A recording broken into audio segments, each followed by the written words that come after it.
Hi, and welcome back to part 2 of Introduction to Community Health, Module 4, Lecture 2. In our last part of the lecture, we were talking about ACEs, the Adverse Childhood Experiences Study, done by CDC and Kaiser Permanente. Next, just some findings from the study that Dr. Burke Harris mentioned in the TED Talk. 67% of the population had at least one ACE, according to the study. 1/8 had 4 or more ACEs. The dose-response relationship between ACEs and health outcomes were clear in the study. 4 or more ACE score compared to someone with 0 showed that they had COPD 2.5 times more, chronic obstructive pulmonary disorder. They had hepatitis 2.5 times more if they had an ACE score of 4 or more compared to someone who had 0. Depression was 4.5 times more with an ACE score of 4 compared to 0, and suicidality was 12 times more. 7 or more ACE score meant a tripling of risk for lung cancer and a tripling of risk of ischemic heart disease, the #1 killer in the United States. The psychosomatic effects, so if you're unfamiliar with this term, it's relating the body and mind or mental and physical health as one. So there were real neurological reasons why exposure to high adversity childhood, or a childhood with many adverse experiences, is associated with risky behavior, learning, impulse control, fear response center. Regardless of behavior, the HPA, or hypothalamic pituitary axis, was influenced by these adverse childhood experiences. The constant release of stress hormones has a deleterious effect on the cardiovascular system. So you can imagine what an important finding this is when linking the psychological and somatic fundamental causes, or as they say in health or medicine, they say the etiology of disease. So during children's development, it is even more dangerous due to effect on cell replication, which is essentially the growth of body and brain and development into an adult. So community trauma, we've spoken about ACEs, but moving on to the way that maybe adverse childhood experiences could have been an exposure to a multiple number of children. One example is child soldiers in the war in Uganda, where a number of children have been exposed to an abusive and coercive condition and experience. So this author, Maria Yellowhorse Braveheart, who's a famous author and has written a lot about historical trauma, calls this the cumulative and collective psychological and emotional injury resulting from massive group trauma experiences.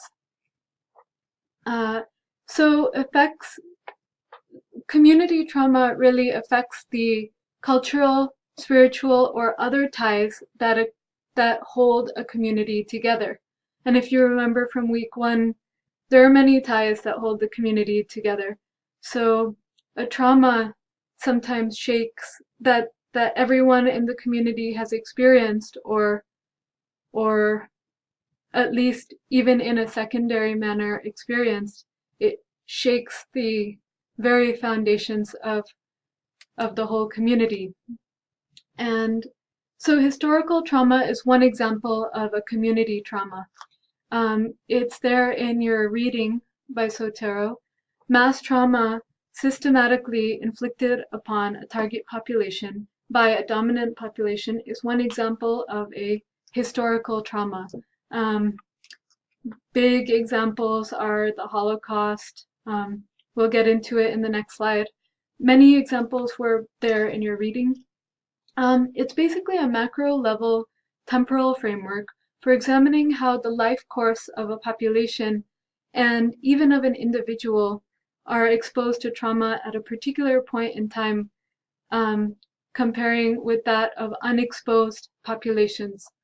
And that's the overarching way that historical trauma theory works. So traumatic events reverberate through the population, creating a universal experience of trauma. The magnitude of the trauma experience derails the population from its natural projected historical course, so that could be causing migration, forced migration, it could be causing a genocide, it could be causing death of a cultural artifact. It could be doing a lot of things, which I feel this is a very good definition. So basically, derails the population from its natural projected historical course, resulting in a legacy of physical, psychological, social, and economic disparities that persist across generations, and we'll look into these during this lecture. Another example is intergenerational trauma, and I don't think historical and intergenerational traumas are mutually exclusive, not at all. I gave the example of the Holocaust, where it's an event of historical trauma, as is the transatlantic slave trade, which brought West Africans over to the Americas to be slaves. Another example is the Japanese internment in our own Washington state and in the west coast of the United States. And these kind of events have left a mark on the experiencers of that particular event, as well as of their next generations, of their children and their children's children and their children's children's children. So the cumulative and collective psychological and emotional injury sustained over a lifetime and across generations resulting from massive group trauma experiences is Sotero's definition of intergenerational trauma, which is not stated specifically in the paper, but describes the process of an intergenerational nature of trauma. So Sotero cites other studies of communities who have experienced historical and intergenerational trauma. Some that were cited in the paper were the Holocaust, the Cambodian War, Palestinian occupation, also in Russia, the African diaspora from the transatlantic slave trade, and American Indian and Alaska Natives. And Sotero uses this group as an example of historical trauma, which is relevant both for where we live, but also to understand a very long history of 400-year history of genocide, ethnocide, and just traumas taking place over 4 centuries, and how it's affected the population today mentally, but we can see that clearly in their physical health outcomes, in their outcomes for diabetes, comparatively in this country for heart disease and for kidney disease and other such conditions. So intergenerational trauma is characterized by a secondary and subsequent generations also experiencing vicarious traumatization through collective memory, storytelling, oral traditions, traumatic events become embedded in the collective social memories of the population. Younger generations are taught to share in ancestral pain of their people. This may have strong feelings. This may cause strong feelings of unresolved grief, persecution, distrust, in addition to original trauma through loss of culture, language, and through proximate first-hand experiences of discrimination, injustice, poverty, and social inequality. So, cognitive, emotional, spiritual effects of trauma. I didn't break it up because sometimes it's hard to tear these concepts apart, depending on where you're coming from and what your worldview is. So I kept them together, but denial, depersonalization, isolation, memory loss, nightmares, psychic numbing, hypervigilance, substance abuse, fixation on the trauma, identification with death. And this is a cultural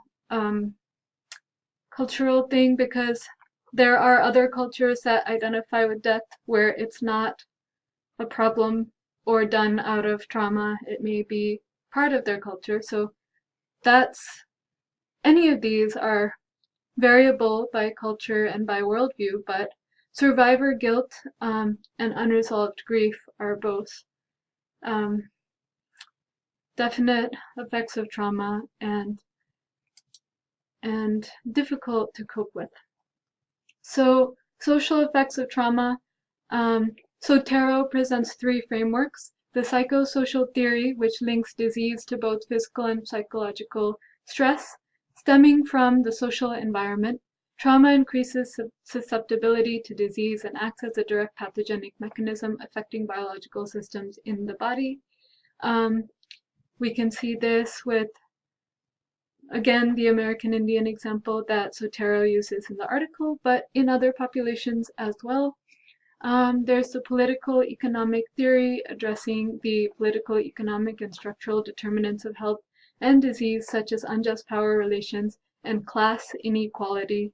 I had a professor when I was in community college who named it as accumulated differential advantage. And sufferers of these historical traumas often are not at the receiving end of advantage for many generations, and it becomes an accumulated disadvantage. Social ecological systems theory, which recognizes the multi-level dynamics and interdependencies of present, past, proximate, distal, and life course factors in disease causation. I'm not sure if you remember it. It was there in your Nancy Niles textbook. Concentric circles, a figure that showed the personal level of influence on health, and then the social level, and then the societal level. So now getting towards the end of our lecture, compassion fatigue. Compassion fatigue is a state experienced by those helping people or animals in distress.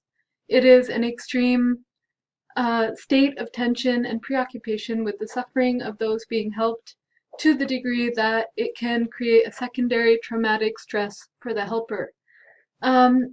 I got this definition from the website. It encompasses what compassion fatigue is, and we'll end our lecture for today, but please watch. You have 2 guest speakers for this week.